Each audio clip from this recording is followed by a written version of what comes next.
Hi, I'm Joseph Gower. I'm a carpenter and general builder, and I'm here currently renovating my own home. Today, I'm going to show you a few tips and tricks for some projects that you can execute when you move into a new house. Those are how to cut laminate to fit behind a radiator pipe, how to cut ceramic tiles, how to sand and install wooden skirting board, how to cut out an electrical outlet in a plasterboard wall, and how to cut a copper pipe and hide it behind another wall. We're going to start by cutting this laminate to fit around the radiator pipes. I'm going to line up the laminate and then I'm going to mark on the laminate exactly where the pipes are and cut them with a Dremel.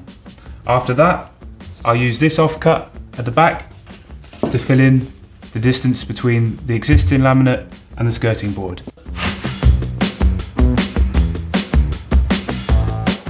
I'm going to use the tape measure and I'm going to check how far in we need to make the cut. So it's 2 centimeters in.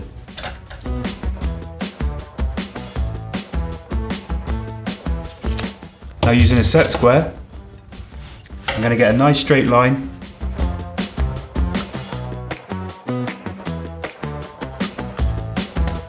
Now we have our marks on the board, ready to cut it with the Dremel. Okay, then we place the laminate on the workbench. We make sure it's clamped down firmly. That prevents it from slipping around when we make the cut. I already have the 5/6-1 spiral cutting bit inserted in the Dremel, and now I'm going to attach the cutting guide. The laminate I know is 6 millimeters thick, so I'm going to set the depth to 10 millimeters. I'm using the multi-purpose cutting kit instead of a jigsaw because it's quite small cuts and you have a lot more control and stability using the Dremel. I've set the RPM to 30,000. That leaves a really nice, clean and smooth cut on the laminate.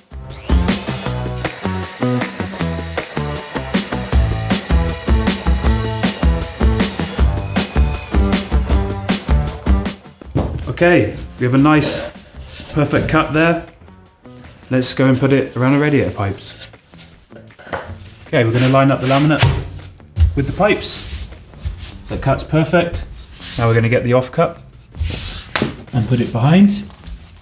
If you need to, use one of the metal bars and a wooden mallet and use that to pull in the laminate. Now what I'm going to do is use the 1 centimeter spacer, put it between the wall and the laminate. That allows for any movement in the laminate over the years. Now we use the radiator collar to go around the pipe. This will hide any discrepancies and also leave a nice finish. Okay, the collars are now on. I think it looks perfect.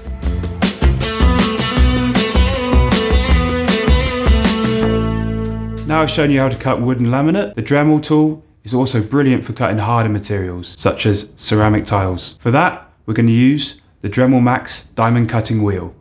But before that, I'm going to get a pencil and a tape and I'm going to measure exactly what we need to cut.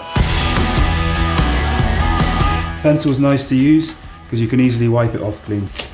Then we get some masking tape and place it over the tile, which prevents the tile from chipping. Then you get a set square and you line it up with the marks on the tile, and that gives us a nice straight edge. Make sure the Dremel is set to 20,000 RPM. That provides a nice clean cut. If you're cutting a large tile, I'd recommend using some water or lubricant to cool down the bit.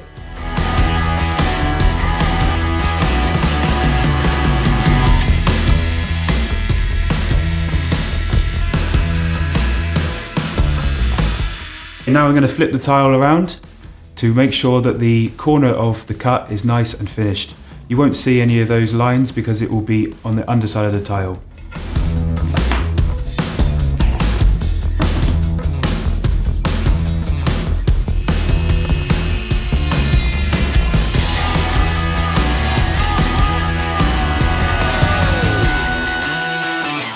Now the Dremel's left a nice clean cut, and this tile will fit perfectly around the door frame in my bathroom, which I'm going to renovate another time.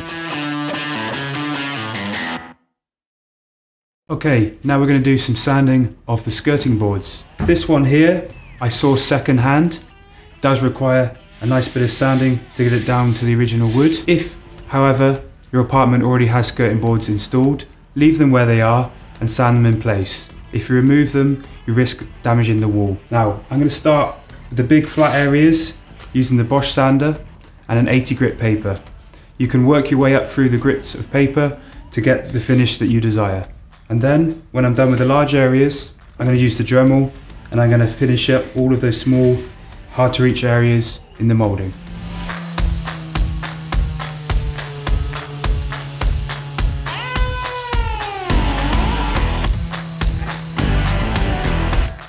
Now I'm going to use the Dremel with the abrasive brush.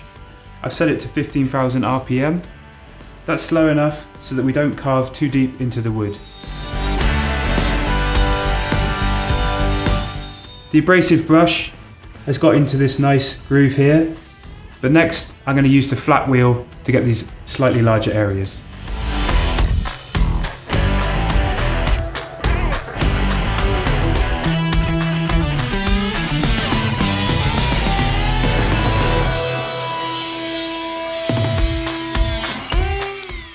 Okay, that looks good to me, nice and smooth.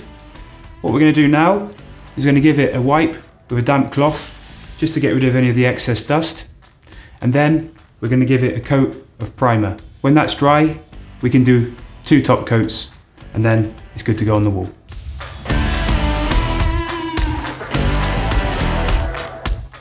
Paint's now dry, got 2 coats on there and it looks brilliant.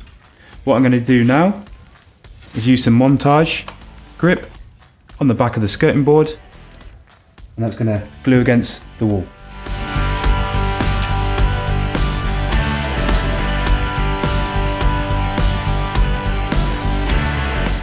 Okay, now we're going to change over to the acrylic cork, and that's to seal between skirting board and the wall. And then we're going to use our finger to wipe the excess cork between the skirting board and the wall. Now wait 24 hours for the cork to dry and then give it a coat of paint and that will look absolutely perfect. So now we're going to cut out an electrical box in the wall. I've marked an X already where the wires are. If you don't know where the wires are, you can use an electrical finder to check and also use a stud finder to check that you're not going into the stud work. I've switched off the electrical group, so it's all safe to go. Now we take the electrical box, we place it in the middle of the X, we'll use a level to make sure it's perfectly square. Now we can take a pencil and trace around the box.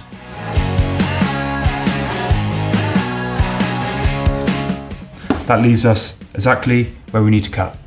We're using the multi-purpose cutting kit again with a 560 spiral cutting bit. It has non-sharp edges, which is brilliant because if we do touch any of the wires in the wall, it won't damage the wire. I'm going to set the depth to 15mm because I know that the plasterboard is 9.5mm. We don't want to go too deep because we want to avoid any of the wires behind there. Now, I've set the RPM to 30,000. That gives it a nice smooth cut.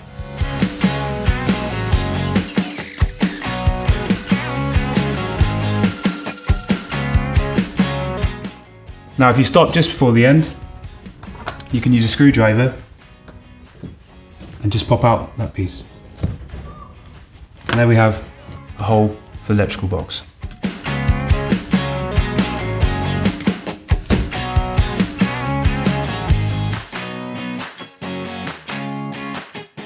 Now we're going to cut the wires down. Make sure you don't cut too much of the wire because when you need to access the socket again in the future, you don't want to get shocked.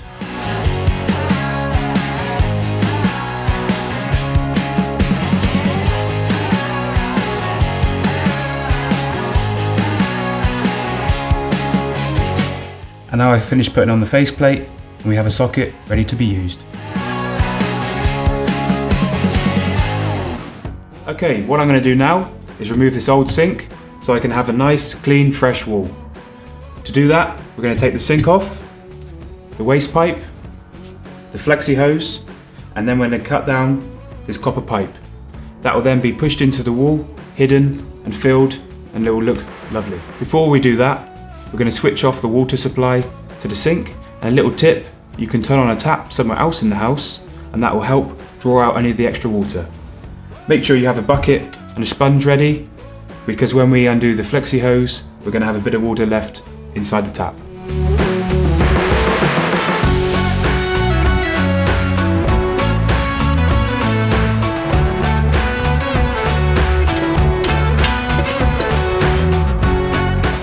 Okay, what I'm going to do now is cut the copper pipe down so we can hide it inside the wall. Firstly, I'm going to get my stop end and I'm going to mark exactly on the pipe where I want to cut it.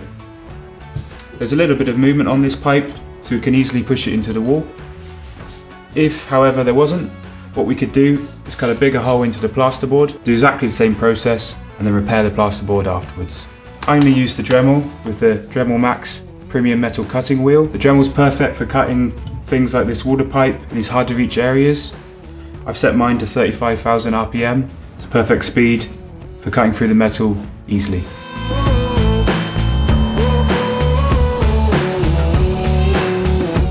Now I've cut the pipe, I need to deburr the edges so I can easily put the stop end on. To do that, I'm going to use the 952 grinding stone.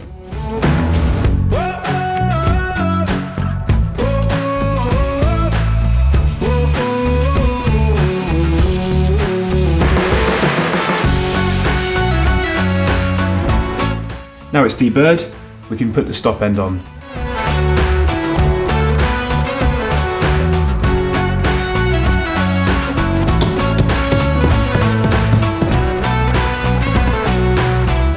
Now the pipe's hidden in the wall, we could fill that, sand it, give it a coat of paint, and we've got a great wall again. Now I've shown you these projects, I hope you have some tips and tricks for yourself when you're renovating a home or moving into a new place. All the best, good luck.